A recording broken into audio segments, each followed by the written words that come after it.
अग्रवाल जी द्वारा रचित राष्ट्र का स्वरूप नामक पाठ पढ़ने जा रहे हैं। राष्ट्र का स्वरूप भूमि, जन और जन की संस्कृति, इन तीनों के सम्मिलन से बनता है। वासुदेव शरण अग्रवाल जी कहते हैं कि भूमि पर बसने वाला जन, पृथ्वी और उस पृथ्वी पर बसने वाले लोग और उन लोगों की संस्कृति, इन तीनों के सम्मिलन से राष्ट्र का स्वरूप बनता है। बीच बीच में जब क्वेश्चन पेपर देता है तो कुछ अंडरलाइन कर देता है, कुछ गद्यांश, ठीक है, कहता है नीचे दिए हुए गद्यांशों की ससंदर्भ व्याख्या कीजिए।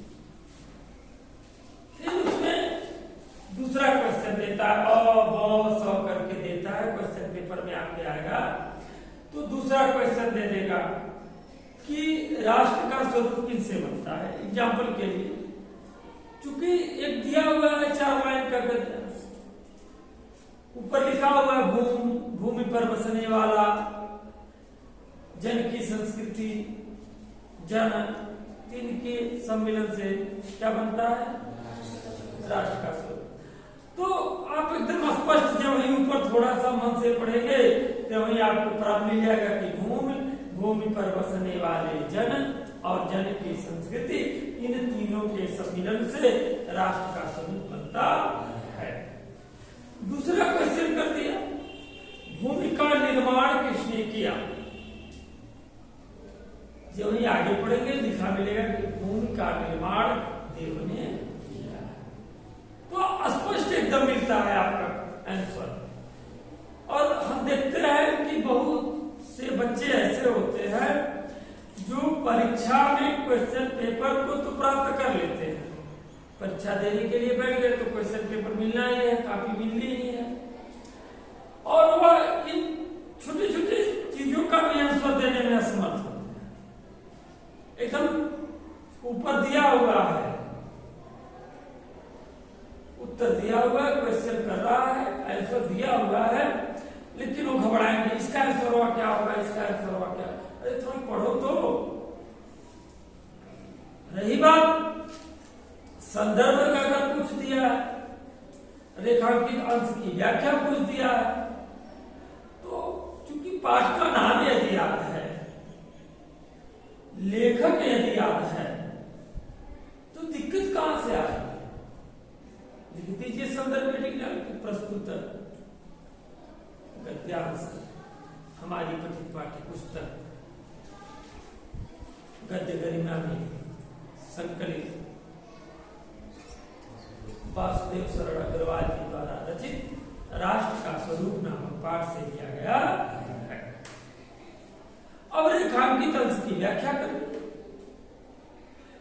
तो रेखांकित अंश की व्याख्या करने में उन पहलुओं को ध्यान से पढ़िए, और जब ध्यान से आप पढ़ेंगे तो जैसे कि यहाँ पर भूमि, तो वहां लिख देंगे पृथ्वी, भूमि पर बसने वाला, तो पृथ्वी पर बसने वाले अर्थात या पृथ्वी पर निवास करने वाले लोगों से, और उन लोगों की संस्कृति, यदि चाहे तो थोड़ा सा और बढ़ा दे, सभ्यता करते हैं।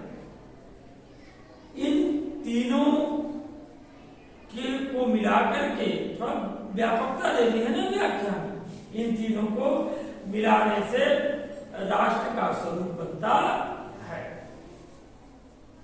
बस यही है, थोड़ा आप घबरा जाते हैं, थोड़ी सी उसकी व्यापकता दे दीजिए, थोड़ा उसकी उत्तम प्रकार की मीनिंग लिख दीजिए। आगे कहता है कि भूमि का निर्माण देव ने किया है, वह अनंत काल से, अनंत काल में बहुत लंबे समय से है। उसके भौतिक रूप, सौंदर्य और समृद्धि के प्रति सचेत होना हमारा आवश्यक कर्तव्य है। भूमि के पार्थिव स्वरूप के प्रति हम जितने अधिक जागृत होंगे उतनी ही हमारी राष्ट्रीयता बलवती हो सकेगी। यह पृथ्वी सच्चे अर्थों में समस्त राष्ट्रीय विचारधाराओं की जननी है। यह जो पृथ्वी है वह वास्तव में क्या है कि सभी राष्ट्रीय विचारधाराओं की जननी है। जननी अर्थात माता के समान है। जो राष्ट्रीयता पृथ्वी के साथ नहीं जुड़ी वह निर्मूल होती है। यदि आपके मन में राष्ट्रीयता तो व्याप्त है, लेकिन यदि उस राष्ट्रीयता को आपने पृथ्वी से नहीं जोड़ा तो वह क्या हो गई? वह निर्मूल हो गई। अर्थात कहने का मतलब क्या है कि भारत एक राष्ट्र है। हमने सोच लिया हमारे हृदय में भारत के प्रति बहुत प्रेम है, होना भी चाहिए, हमारा राष्ट्र है और वो भी भारत जैसा उत्तम राष्ट्र। तो भारत को सुरक्षित हम तभी रख सकते हैं जब भारत की सीमाओं को सुरक्षित रख सकते हैं। भारत की एक एक इंच जमीन जो है, एक एक इंच पृथ्वी जो है, जब तक पूर्ण रूप से सुरक्षित नहीं है तब तक हमारी राष्ट्रीयता बलवती नहीं हो सकती। हमको प्रत्येक बॉर्डर पर अपनी पूरी जमीन, अपनी पूरी पृथ्वी को एकदम संरक्षित करना है और उस पृथ्वी के प्रति यह भाव होना चाहिए कि हमारी माता है, यह हमारी जननी है। तो यह भाव जब होगा तो हमारी राष्ट्रीयता बलवती होगी और यदि यह भाव नहीं होगा तो हमारी राष्ट्रीयता बलवती नहीं हो सकती। राष्ट्रीयता की जड़ें पृथ्वी में जितनी गहरी होंगी उतना ही राष्ट्रीय भावों का अंकुर पल्लवित होगा। जितना अधिक हमारे मन में पृथ्वी के प्रति जो हमारी भावनाएं हैं वह गहरी होंगी, उतना ही राष्ट्रीय भावों का अंकुर जो है वह पल्लवित होगा। इसलिए पृथ्वी के भौतिक स्वरूप की अधोपांत जानकारी प्राप्त करना, उसकी सुंदरता, उपयोगिता और महिमा को पहचानना आवश्यक धर्म है। इस कर्तव्य की पूर्ति सैकड़ों हजारों प्रकार से होनी चाहिए। पृथ्वी से जिस वस्तु का संबंध है, चाहे वह छोटी से छोटी वस्तु हो या बड़ी से बड़ी, उसका कुशल प्रश्न पूछने के लिए हमें कमर कसती रहनी चाहिए। पृथ्वी पर जो भी चीजें विद्यमान है, चाहे वो बहुत छोटी से छोटी चीज हो या बहुत बड़ी से बड़ी चीज, उन सभी कुशल से अर्थात उनकी सुरक्षा, उनके विषय में उत्तम जानकारी, जब उत्तम जानकारी रखेंगे तभी तो उसको सुरक्षित रख पाएंगे। तो उनकी सुरक्षा, उनका कुशल क्षेम जानना बहुत ही आवश्यक होता है। पृथ्वी पर तमाम प्रकार के हिंसक जीव पाए जाते हैं, तमाम प्रकार के अच्छे जीव भी पाए जाते हैं। हमको यह लग रहा है कि हिंसक जीवों का होना न होना कोई आवश्यक नहीं आवश्यक है। कहीं न कहीं वह पर्यावरण को दूषित होने से बचा रहे हैं। जैसे एक छोटा सा उदाहरण ले लीजिए, गीदड़। सियार समझते हो? सियार क्या है? सियार, कुत्ता, लोमड़ी, एक कहीं एक ही काम करते हैं तीनों। यह मरे हुए जानवरों के अवशेषों को खा लेते हैं, भक्षण करते हैं, जिससे गंदगी नहीं फैलती, कार्बन डाइऑक्साइड गैस नहीं फैलती और उसका भक्षण करके उसको पचा देते हैं। तो पर्यावरण को अशुद्ध होने से यह क्या कर रहे हैं? बचाने का काम कर रहे हैं। केचुआ बहुत छोटा सा जंतु है, अब बड़ा कोमल जंतु है। केचुआ सभी लोगों ने देखा होगा। आप सोचते हो केचुए का क्या प्रयोग? किसान का सबसे अच्छा मित्र केचुआ माना गया है। केचुआ मिट्टी को चालता है, मिट्टी को उर्वरक बनाता है, ठीक है ना? तो कहीं ना कहीं हर जीव की उपयोगिता है। चींटियां क्या करती हैं स्पष्ट जानते हो। कहीं ना कहीं चींटियां भी हमारे पर्यावरण को शुद्ध करने में हमारी बहुत ज्यादा सहायता करती है।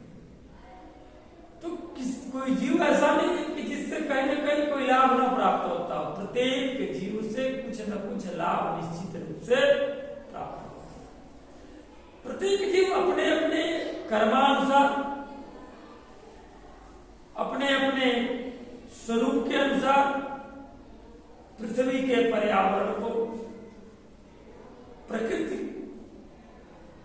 को सुरक्षित करने का कार्य करता है और उचित तरह से संतुलन बनाए रखने में अपनी सहभागिता प्रदान करता है।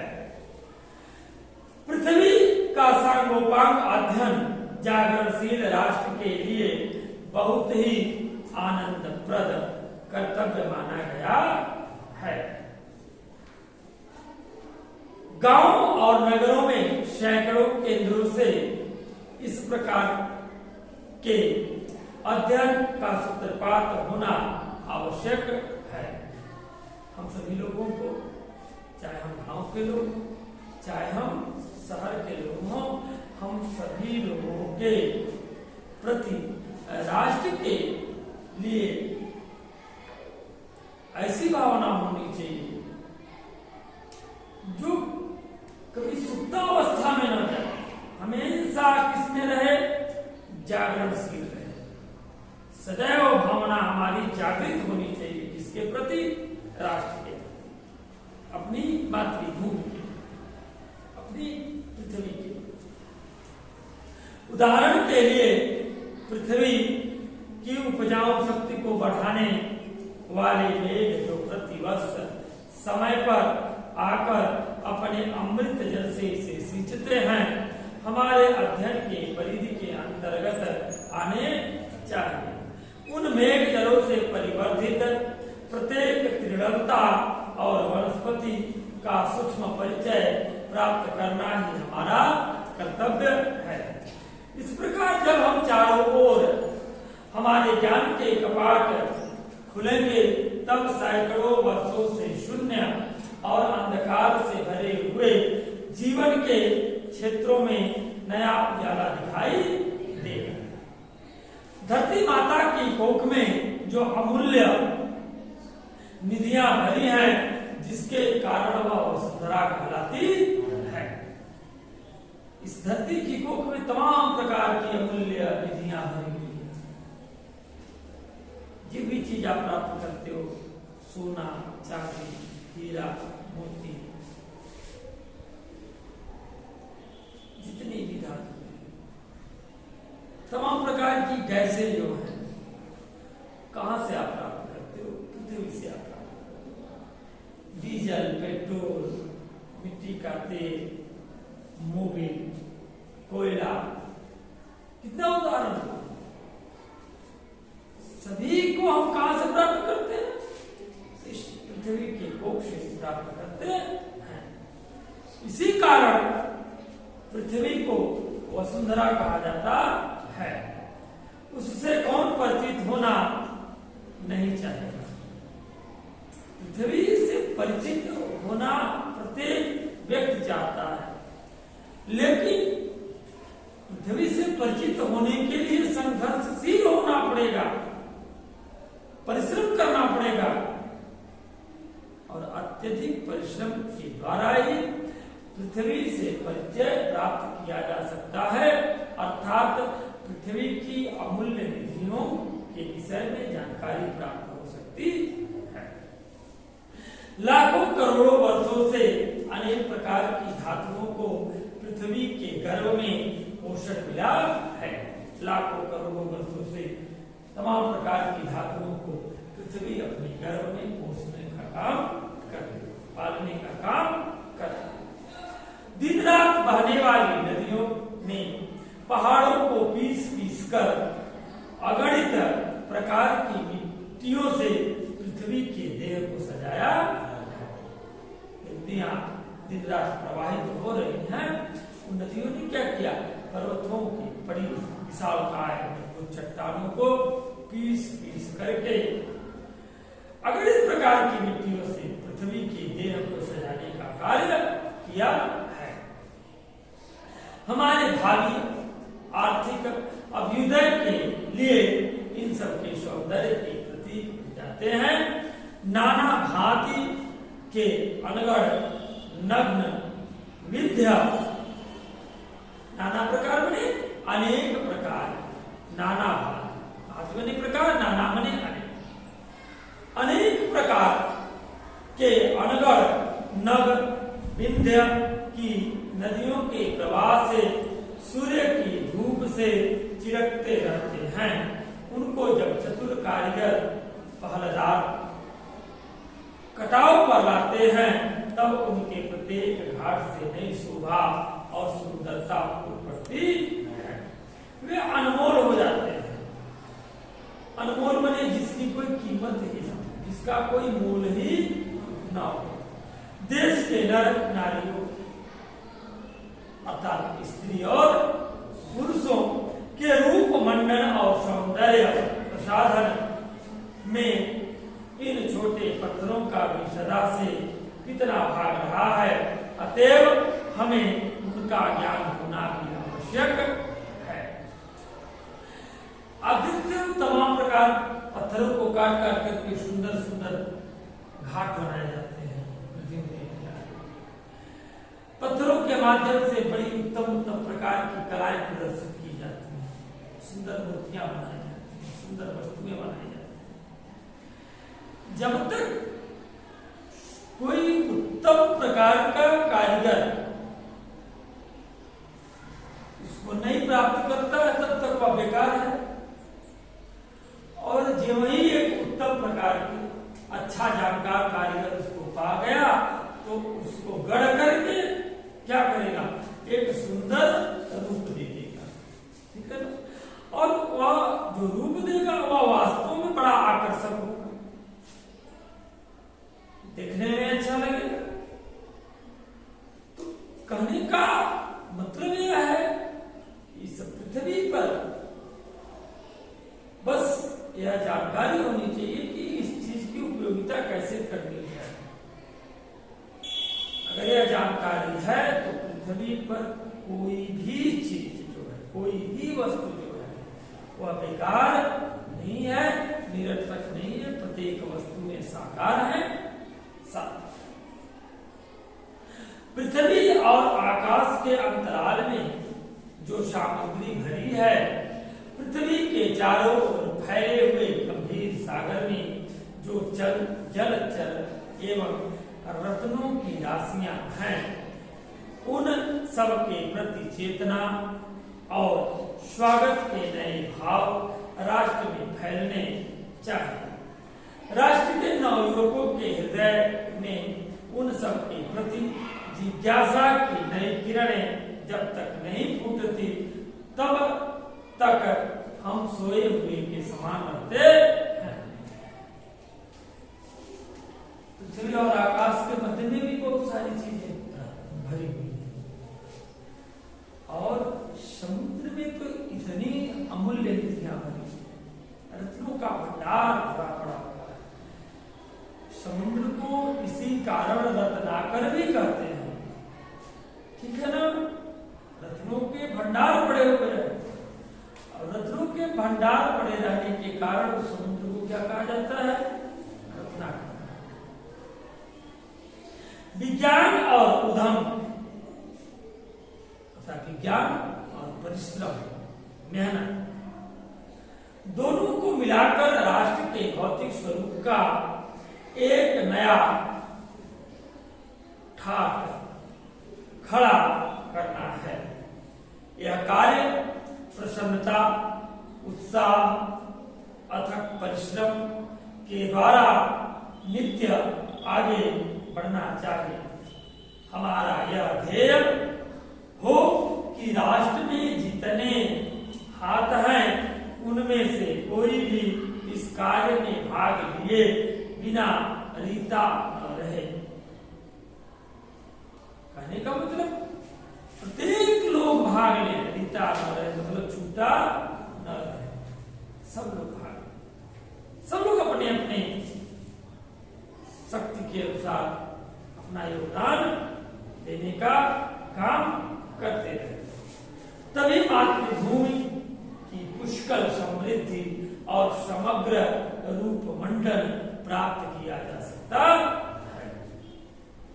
जब सभी लोग अपना योगदान देंगे राष्ट्र के प्रति, भूमि के प्रति, भूमि को संजोने में, अच्छा बनाने में, तभी तो इस पृथ्वी का, इस भूमि का रूप मंडन किया जा सकता है, इसके सौंदर्य को दिखाया जा सकता है। आज सबसे ज्यादा योगदान भारतीय किसान जो है देता है, कड़ी मेहनत करता है, हर भूमि को उपजाऊ बनाने का प्रयास कर रहा है, जिसको ऊसर कहते हैं ना। आज हमारे देश का नौजवान विज्ञान की मदद से उस ऊसर भूमि पर भी क्या कर रहा है, फसलों को उपजाने का कार्य कर रहा है, वृक्षों को उपजाने का कार्य कर रहा है। कुछ हद तक सफलता प्राप्त भी हो जा रही है। तो कठिन परिश्रम के बल पर आज हमको विज्ञान प्राप्त है। विज्ञान के माध्यम से एक रासायनिक दवाएं हैं, उत्तम उत्तम प्रकार की खाद्य हैं और उत्तम प्रकार की मशीनरी है। ऐसी ऐसी मशीनरियां हैं जिनसे हम चट्टान तोड़ सकते हैं। तो ऐसे में यदि आप विज्ञान का सहारा लेते हुए और स्वयं परिश्रम करेंगे तो हम कहीं न कहीं पृथ्वी का अनुमंडन करने में सफल रहेंगे। यही कारण है, इसी प्रकार से पृथ्वी को सौंदर्यशाली बनाया जा सकता है। हमारे परिश्रम से खेतों में बुआई का काम किया जाता है और एक दिन जब लहराती हुई फसल खड़ी होती है तो पूरी पृथ्वी चारों तरफ हरियाली से क्या हो जाती है, आनंदमय हो जाती है। हरियाली का श्रृंगार करके खड़ी होती है पृथ्वी और देखने में अत्यंत आकर्षक और सुंदर प्रतीत होती है। मनमुग्ध हो जाता है उन फसलों को देख करके। और उन फसलों में जब बालियां सूख जाती हैं तो पृथ्वी कौन से रूप को धारण करती, सुनहरे रूप को धारण करती है और उस अन्य के रूप में वह हमें गोल्ड देती है, सोना देती है।